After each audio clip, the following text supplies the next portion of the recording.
Hello दोस्तों, आज हम लोग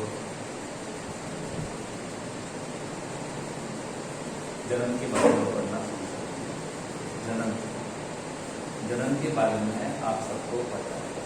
जन्म सजीवों का एक अभिलाषणीय गुण है, ये आपको पता है। जन्म का तात्पर्य क्या होता है, इसी के बारे में थोड़ा सा इसके बारे में अध्ययन करेंगे। जन्म क्या है? जन्म सजीवों का एक अभिलाषणीय गुण है। जन्म की प्रक्रिया में सजीव अपने समान संतानों को उत्पन्न करता है, यह आपको पता है। लेकिन होता क्या है, इसके बारे में हम आगे डिटेल से पढ़ेंगे कि जन्म क्या होता है। अब सबसे पहले बात आती है जन्म की परिभाषा। तो याद रखना है कि जितने भी सजीव हैं, जो सजीव हमारी पृथ्वी पर है, चाहे वो एक कोशीय है, चाहे बहुकोशीय है, चाहे मानव है, चाहे अमीबा है, चाहे पादप है, ये सारे के सारे सजीव अपने समान संतानोत्पत्ति करते हैं।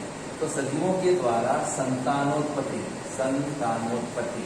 यानी संतति को उत्पन्न करने की प्रक्रिया, इस प्रक्रिया को हम कहते हैं जनन कहते हैं। तो जनन का तात्पर्य होता है सजीवों द्वारा अपने समान संतानों को उत्पन्न करने की प्रक्रिया। अब जनन की आवश्यकता क्यों है, ये सबसे बड़ा प्रश्न आता है कि जनन की आवश्यकता क्यों है। अब सभी सजीव जन्म करते हैं, अब जनन की आवश्यकता क्यों पड़ती है, ये बात सबसे महत्वपूर्ण है। जनन की आवश्यकता के बारे में हम थोड़ा सा अपने मानव समाज की तरफ आते हैं।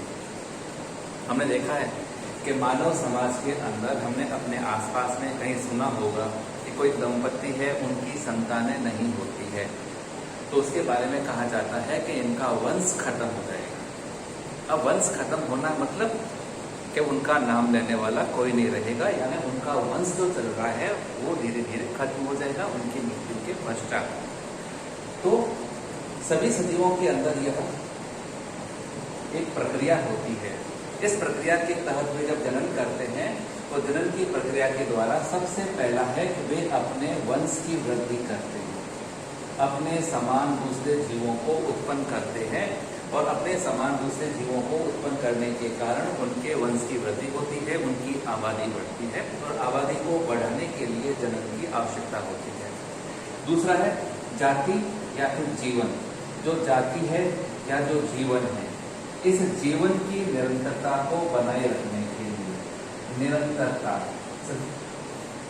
जाति और जीवन की निरंतरता को बनाए रखने के लिए एक छोटा सा उदाहरण लेते हैं कि एक कोशीय अमीबा होता है, जलीय जीव है और पानी के अंदर रहता है।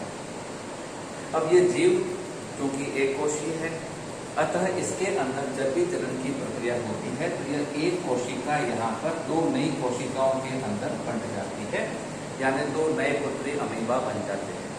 अब ये दो नए अमीबा जो बने हैं, यह इंडिविजुअली स्वतंत्र रूप से बड़े होते हैं और एक नई जीव की तरह कार्य करते हैं, यानी इस अमीबा का जीवन इन दो पुत्री अमीबाओं के अंदर आते हैं। तो जाति और जीवन की निरंतरता को बनाए रखने के लिए जनन किया जाता है सभी सजीवों के द्वारा। फिर बात आती है कि जो जनन होता है, इस जनन के विशिष्ट गुण क्या होते हैं, ऐसे कौन कौन से गुण हैं जो जनन को स्पेशल बनाते हैं। तो सबसे पहला है जनन में संकेत निहित होते हैं। संकेत निहित है, सभी सजीव अपने समान ही संतानों को उत्पन्न करते हैं।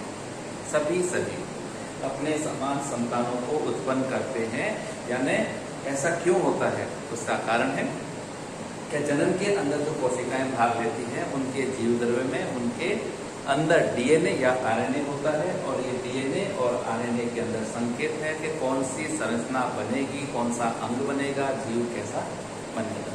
दूसरा, जनन विशिष्ट होता है। विशिष्ट यानी बिल्ली का बच्चा बिल्ली ही होता है, मनुष्य का बच्चा मनुष्य ही होता है, यह जनन विशिष्ट होता है। जनन में संकेत निहित है, जनन विशिष्ट होता है। इसी प्रकार से हम और आगे इसके बारे में बात कर सकते हैं। तो आज का हमारा टॉपिक सिर्फ इतना है ट्रायल के लिए।